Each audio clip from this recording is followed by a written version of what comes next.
என்னோட பேர் வந்து தேன்மொழிங்க. நான் வந்து வேளாண்மை அறிவியல் நிலையம் கேவிகேன்னு சொல்கிறோம் இல்லைங்களா, கிருஷி விக்யான் கேந்திரா வேளாண்மை அறிவியல் நிலையம் ஊட்டியில் வந்து மண்ணியல் துறையில் வந்து இணை பேராசிரியராக நான் ஒர்க் பண்ணிட்டு இருக்கிறேங்க. இப்போ சார் வந்து சொன்னார், ஏற்கனவே வந்து மண் மாதிரியெல்லாம் சேகரித்து உங்களுக்கு ரிசல்ட் கொடுக்குறதா சொன்னாங்க. நீங்கள் மண் மாதிரி வந்து எப்படி சேகரிப்பீங்க? நீங்களே சேகரிச்சிங்களா? எப்படி சேகரிச்சிங்க? இல்லை, நாம் எடுத்து கொடுத்துட்டோம். அது சேகரிக்கிறதுக்குன்னு ஒரு முறை வந்து இருக்குதுங்க. சரிங்களா? இப்போ ஆக்சுவலாக வந்து இந்த மாதிரி வயலில் வந்து பயிர் இருக்கும்போது நம்ம மண் மாதிரி வந்து சேகரிக்க கூடாதுங்க. ஒரு பயிர் போட்டு அறுவடை செஞ்சதுக்கு அப்புறம் அடுத்த பயிர் போடுறதுக்கு முன்னாடி தான் வந்து மண் மாதிரி வந்து சேகரித்து நீங்கள் மண் பரிசோதனை கூடத்துக்கு வந்து கொடுத்தீங்க அப்படின்னா அவங்க வந்து பரிசோதனை செஞ்சு உங்கள் மண்ணில் வந்து என்னென்ன மாதிரி சத்துக்கள் வந்து இருக்குது, எவ்வளோ இருக்குது அப்படின்னு சொல்லி கொடுப்பாங்க. அதை வச்சு நம்ம வந்து உரம் நீங்கள் மண் மாதிரி சேகரிக்கும் போதே குறிப்பெல்லாம் வந்து நீங்கள் எழுதி கொடுக்கணுங்க. சரிங்களா? விவசாயியோட பேர், சர்வே நம்பரு, அதுக்கப்புறமா வந்து என்ன பயிர் வந்து போட்டிருந்தீங்க, அடுத்தது வந்து என்ன பயிர் வந்து போட போறீங்கன்னு சொல்லி நீங்கள் ஒரு குறிப்பு எழுதி கொடுத்தீங்கன்னா அவங்க ரிசல்ட்டில் வந்து அதுக்கு தகுந்த மாதிரி உங்களுக்கு வந்து உர மேலாண்மை வந்து சொல்லுவாங்க. சரிங்களா? அது இதெல்லாம் வந்து எதுக்கு அப்படின்னா, நம்ம மண் பரிசோதனை வந்து நம்ம எதுக்கு செய்யணும் அப்படின்னா, நம்ம மண்ணில் வந்து சத்துக்களோட அளவு வந்து எவ்வளோ இருக்குது அப்படின்னு தெரிஞ்சுக்கிறதுக்காக. நம்ம உடம்ப வந்து எப்படி பரிசோதனை வந்து பண்ணிக்கிறோம் இல்லைங்களா, நம்ம உடம்ப வந்து இப்போ முழு உடல் பரிசோதனையெல்லாம் சொல்கிறாங்க இல்லைங்களா, அந்த மாதிரி பண்ணும்போது தான் நம்ம உடம்புல வந்து ஏதாவது பிரச்சனைகள் இருக்கா இல்லையான்னு நம்ம வந்து தெரிஞ்சுக்க முடியுங்க.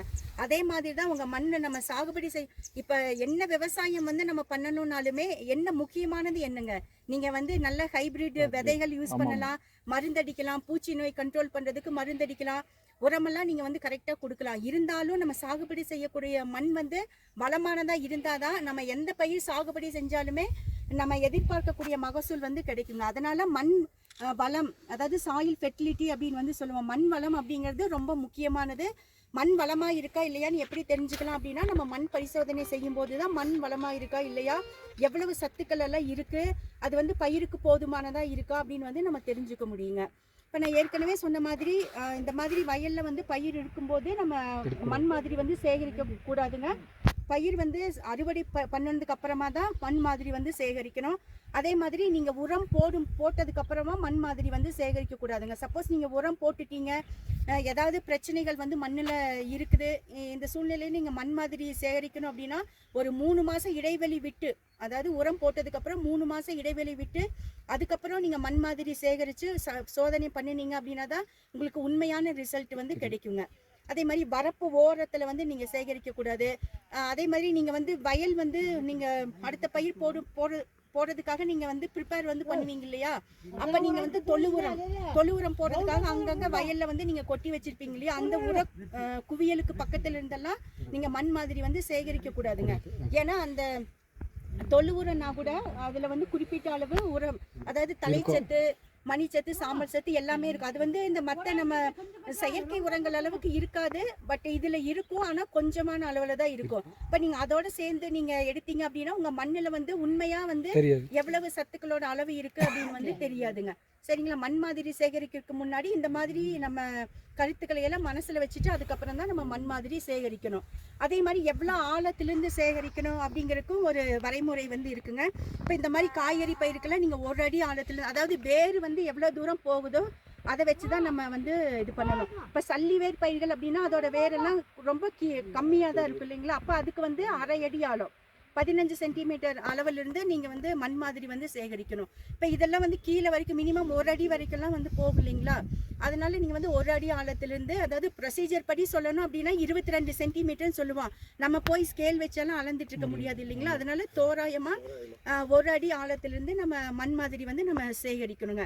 அது வந்து எப்படி சேகரிக்கணும் அப்படின்னா, இப்போ நம்ம வெறும் வயலிருந்து தான், பயிர் இல்லாத வயலிருந்து தான் சேகரிக்க போகிறோம்.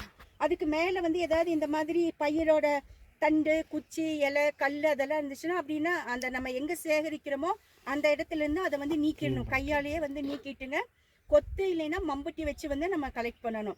அதாவது வி வடிவ கட்டு வந்து கொடுக்கணுங்க. அதாவது 2 பக்கமும் ஆங்கில எழுத்து வி மாதிரி, சரிங்களா, ஒரு பக்கம் இருந்து இப்படி கட்டு கொடுத்து அதை எடுத்து போட்டுடணும், இன்னொரு பக்கம் இருந்து கட்டு மண் வெட்டி அதையும் எடுத்து போட்டுடணும். போட்டுட்டு அந்த வி வடிவ கட்டில் வந்து 1 இன்ச்சு, அதாவது 2.5 சென்டிமீட்டர் அகலத்துக்கு மண் வெட்டியை வச்சு மண்ணை வந்து வெட்டி எடுக்கணுங்க. வெட்டி எடுத்து ஒரு சுத்தமான ட்ரே இல்லைன்னா பக்கெட், பிளாஸ்டிக் பக்கெட்டில் வந்து போட்டுக்கணும். இப்போ வந்து பார்த்தீங்க அப்படின்னா ஒரு மண் மாதிரி வந்து ஒரு பொதுவாக வந்து 5 ஹெக்டருக்கு, அதாவது இப்போ நம்ம 1 ஹெக்டர் ஏரியா இருக்குது அப்படின்னா எல்லா வயலுமே இப்போ ஒரு ஒரு ஹெக்டர்னா ஒரே வயலாக இருக்காது இல்லைங்களா. இப்போ இந்த மாதிரி பிட்டு பிட்டா வந்து இருக்குது இல்லைங்களா. இதில் எல்லாமே வந்து இப்போ பார்க்கும்போது எல்லாமே யூனிஃபார்ம் க்ரோத்தில் தான் இருக்குது. அப்போ நீங்கள் இது எல்லாத்துக்கும் வந்து ஒரு மண் மாதிரி சேகரிச்சிங்கன்னா வந்து போதும். இப்போ இந்த வயலுக்கும் பக்கத்தில் இருக்கிற வயலுக்கும் ஏதாவது வித்தியாசம் வந்து இருந்துச்சு அப்படின்னா நீங்கள் இந்த வயலில் வந்து ஒரு தனி யூனிட்டாக வந்து மனசில் வச்சுட்டு இதுக்கு தனியாக ஒரு மண் மாதிரி சேகரிக்கணும், கீழே இருக்கிற வயலுக்கு தனியாக ஒரு மண் மாதிரி சேகரிக்கணும்.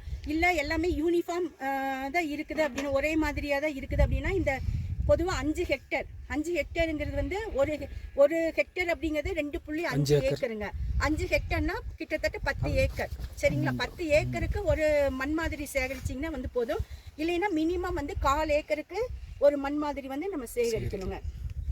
நான் ஏற்கனவே சொன்ன மாதிரி இப்போ அந்த எல்லா ஏரியாவும் இப்போ ஃபார் எக்ஸாம்பிள் 1 ஹெக்டர் ஏரியாவிலேருந்து நீங்கள் கவர் பண்ணுறீங்க அப்படின்னா அந்த 1 ஹெக்டரையும் கவர் பண்ணுற மாதிரி இங்கே கொஞ்சம் அங்கே கொஞ்சம் ஃபுல்லாக அந்த மாதிரி ரேண்டமாக வந்து எடுக்கணும். இப்போ நான் சொன்னேன் இல்லைங்களா, ஒரு பகுதியிலேருந்து கொஞ்சம் எடுத்து போட்டுக்கிறோம். அதே மாதிரி 10லேருந்து 15 இடத்துல வந்து இந்த ஃபுல் ஏரியாவை கவர் பண்ணுற மாதிரி இந்த வயலோட நடுப்பகுதியிலேருந்து நம்ம சேகரிக்கணுங்க. அப்படி நிறைய இடத்துல 10லேருந்து 15 இடத்துல நம்ம சேகரிக்கும் போது மண்ணோட அளவு வந்து அதிகமாக இருக்கும் இல்லைங்களா. இப்போ நம்ம மண் மாதிரிக்கு மண் பரிசோதனைக்கு வந்து கொடுக்கணும் அப்படின்னா ஒரு 1/2 கிலோ அளவுக்கு நமக்கு இருந்தால் வந்து போதுங்க. இப்போ நம்ம அதிகமான குவான்டிட்டி ஒரு 5 கிலோ அளவுக்கு நம்ம எடுத்துட்டோம் அப்படின்னா அதை வந்து எப்படி 1/2 கிலோ அளவுக்கு குறைக்கணும் அப்படின்னா இந்த கால் குறைப்பு அப்படின்னு வந்து சொல்லுவாங்க, குவார்ட்டரிங் அப்படின்னு வந்து சொல்லுவாங்க. அதுக்கு என்ன பண்ணணும் அப்படின்னா நம்ம ஏற்கனவே எல்லாத்தையும் சேகரித்து ஒரு பிளாஸ்டிக் ட்ரே இல்லைன்னா பக்கெட்டில் போட்டு வச்சுருக்கோம் இல்லைங்களா. அதை வந்து நல்ல யூனிஃபார்ம், அதாவது யூனிஃபார்மிட்டி கிடைக்கணும் அப்படிங்கிறதுக்காக நல்லா கலந்துட்டுங்க. ஒரு சுத்தமான நியூஸ் பேப்பரு இல்லைன்னா பிளாஸ்டிக் பேப்பரு இல்லைன்னா அந்த கோணி பை இருக்கு இல்லைங்களா, கோணி சாக்கு, அதில் வந்து போட்டுட்டு நல்லா சுத்தமாக கலந்துட்டு அதை வந்து சமமாக வந்து பரப்பிக்கணுங்க. செவ்வக வடிவில் சமமாக வந்து பரப்பிட்டுங்க அதை வந்து 4 பாகமாக வந்து பிரிச்சுக்கணும். சரிங்களா. 4 பாகமாக பிரிச்சுட்டு ஏதோ ஒரு 2 எதிரெதிர் பாகத்தை வந்து விட்டுட்டு மீதி இருக்கிற 2 பாகத்தை மட்டும் எடுத்துக்கணும். சரிங்களா. இப்போ திரும்ப இந்த 2 பாகத்தை நல்லா யூனிஃபார்மாக கலந்துட்டுங்க திரும்ப வந்து சமமாக வந்து பரப்பிட்டு திரும்பி 4 பாகமாக பிரிக்கணும். பிரிச்சுட்டு இப்போ வேற ஏதோ 2 பாகத்தை வந்து வச்சுட்டு மீதி இருக்கிற 2 பாகத்தை வந்து எடுத்துக்கணும். இதே மாதிரி 1/2 கிலோ அளவு வர வரைக்கும் நம்ம கால் குறைப்பு வந்து நம்ம கடைபிடிக்கணும், ஃபாலோ பண்ணணும். சரிங்களா. அதுக்கப்புறம் அந்த 1/2 கிலோ அளவுக்கு வந்துருச்சு அப்படின்னா அதை வந்து ஒரு சுத்தமான பாலித்தீன் கவர் இல்லைன்னா துணி பை இருக்கும் இல்லைங்களா, சுத்தமான பையாக இருக்கணும். அதில் வந்து போட்டுட்டு நான் ஏற்கனவே சொன்ன மாதிரி குறிப்பை எழுதி கொடுக்கணும். விவசாயியோட பேர், சர்வே நம்பரு, அப்புறம் வந்து முன்னாடி வந்து என்ன பயிர் வந்து போட்டிங்க, இனிமேல் வந்து என்ன பயிர் போட போகிறீங்க அப்படின்னு சொல்லிட்டு இந்த டீட்டெயில் எல்லாம் எழுதி உள்ளே வச்சு நம்ம மண் மாதிரி, அதாவது மண் பரிசோதனை கூடத்துக்கு வந்து கொடுத்துட்டோம் அப்படின்னா ஒரு வாரத்தில் வந்து உங்களுக்கு ரிசல்ட் வந்து மண்வள அட்டை மூலமாக உங்களுக்கு வந்து கொடுப்பாங்க. சரிங்களா. அதுலேயே வந்து இருக்கும் உங்களோட பேர், சர்வே நம்பரு, எவ்வளோ ஏரியா வச்சுருக்கீங்க, வந்து இப்போ மண்ணில் வந்து என்னென்ன சத்துக்கள் எல்லாம் இருக்குது. முக்கியமாக வந்து ஆர்கானிக் கார்பன் வந்து சொல்லுவாங்க, அங்கக கரிமம், அந்த சத்து தான் முக்கியமானது. நமக்கு எப்படிங்க ஹார்ட் வந்து முக்கியம், அதே மாதிரி மண்ணுக்கு வந்து அங்கக கார்பன் வந்து சொல்லுவோம், அதுதான் வந்து முக்கியமானது. அதை வச்சு தான் நம்ம சாயிலோட மண் வளத்தையே நம்ம வந்து நிர்ணயம் வந்து பண்ணுவோம். சரிங்களா.